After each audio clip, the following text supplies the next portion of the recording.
So the idea of being undercover rich is kind of trending right now. You'll hear quiet luxury or stealth wealth or old money aesthetic. Like all of that is just like what the internet is loving these days, because it's this idea of people that are like really financially secure and wealthy don't feel the need to flash, all their lifestyle with labels and all this stuff for the world to see.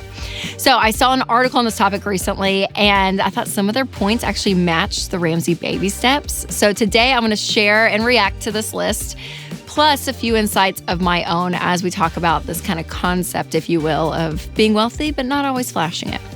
Now, before we get started, make sure to subscribe and share this episode with a friend. All right, the first sign that someone is a quiet millionaire is that they're not living paycheck to paycheck.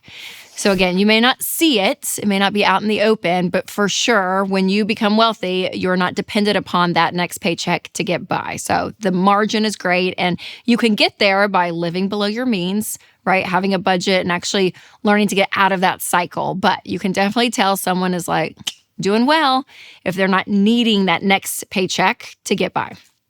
Number 2 is that they're not anxious about upcoming expenses. And I think what that means, which makes sense, is that they have an emergency fund, they have cash available, and if upcoming things are coming, expenses maybe they know or don't know, they have the ability to cover them.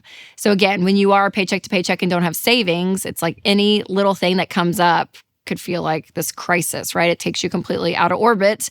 But these stealth millionaires, if you will, they're not worried about all that stuff because they probably have planned. They have put money set aside, which is great. So again, having an emergency fund for upcoming expenses for the unexpected is key, but then also planning for upcoming expenses ahead of time, being proactive. So whether that is big expenses like replacing a car or a vacation, something big that you're planning ahead, and that's where the budget comes in for you to be proactive, which is wonderful. All right, the third way you can tell is that they invest their money wisely.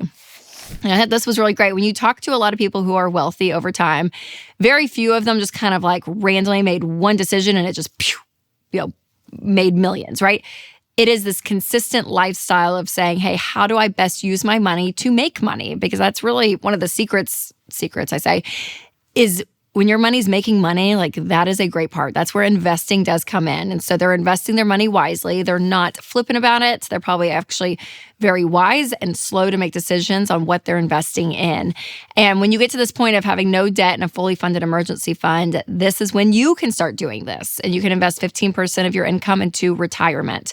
And we have found through our own surveys that majority of millionaires, really gain that millionaire status by paying off their house, but also in traditional investments like their 401k at work. So consistently investing will allow you to actually build a lot of wealth. And speaking of wise investments, investing into your online protection is crucial. And this is why I love Delete Me. 1/3 of the US population's background info is now public. So for 115 million of us, data breaches mean that our info is just out there for anyone to find. And this is stuff like our names and addresses and phone numbers and more. So that is why I love and use Delete Me, because they find and remove your information from hundreds of data broker websites that buy, sell, and trade your personal data. So take control of your online privacy with Delete Me. Individual Delete Me plans start as low as $9 a month. So sign up today at joindeleteme.com/Rachel for 20% off, or just click the link in the description. All right, number 4 is that they value experiences over material things. So the fact that this was on a list I just loved it, honestly. It made me so happy because we do talk about the idea that stuff is okay, right? So we are not against stuff. So material possessions, that does not equal evil things, right? So getting a great purse or car, like whatever the thing is that you want, you save up and you pay for it, that is great. But you have to understand that why you are doing it, your motivation behind buying those things is what's really key. And the hard thing is that we are a culture that is obsessed about the material possessions. And so it's like you almost kind of put your hope in this thing that's going to long-term make you happy, or you believe like it's going to make me feel a certain way or be a certain thing. And what you realize is when you actually start buying those things, again, they're not bad, but your motivation of doing it ends up being really negative, right? The result of all those things is not what you expected. And so you have to really buy those things with an open hand to say, yeah, if I have it, great. If not, no big deal. You're not putting so much stock into material things. So I do want to say that it's okay to have nice stuff. Just don't let your nice stuff have you. And it can have you when you go into debt for it. And when your identity, your hope, your happiness, your joy is wrapped up in a thing, because studies have shown time and time again that that does not bring long-term happiness. Stuff, it doesn't.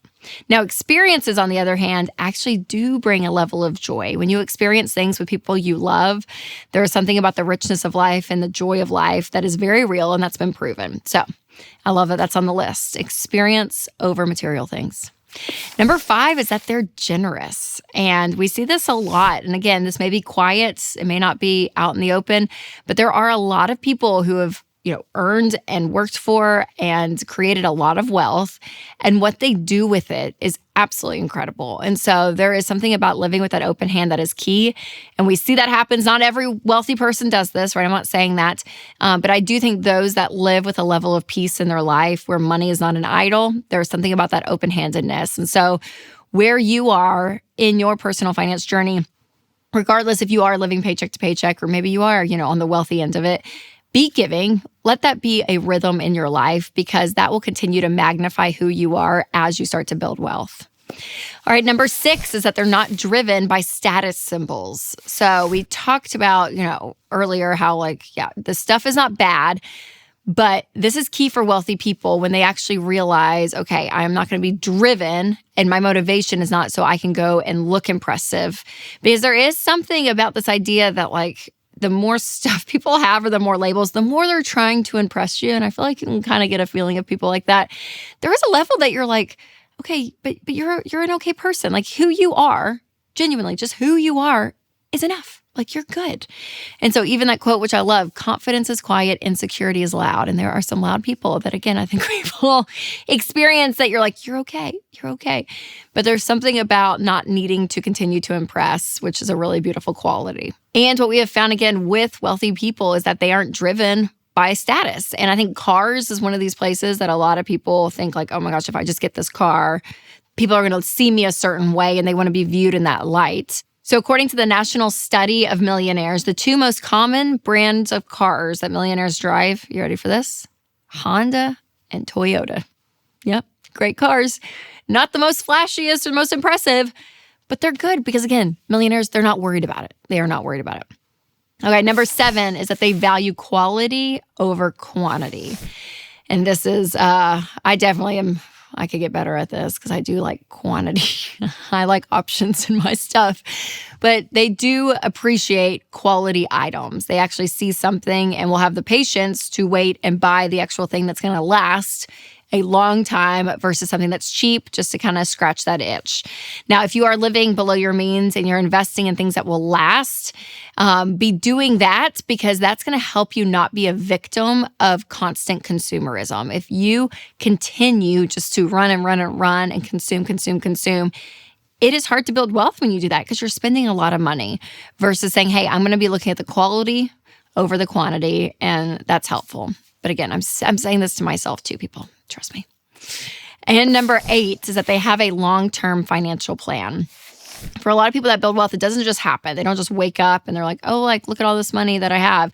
No, they have a plan. They look and they see, okay, in the future, in the next 5, 10, 15, 20 years, what am I doing with my money, right? I'm actually going to be proactive and choose what my money's going to do versus just living in the moment, right? So there's something about this planning that can feel boring. It can feel kind of constraint or oh, I have to stay in this plan. And it's not as exciting and fun.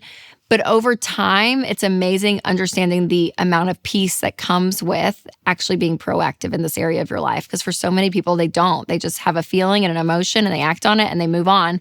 And so much money is wasted during those moments. So making sure you have your priorities in order, you know what you're doing. And honestly, there are so many plans out there, but one of my favorites is the baby steps. And if you've not gone through Financial Peace University, this is a great course to go through. It's 9 lessons, but it talks through the 7 steps of how to get in control of your money, how to get out of debt, how to build wealth, and do everything that we're talking about.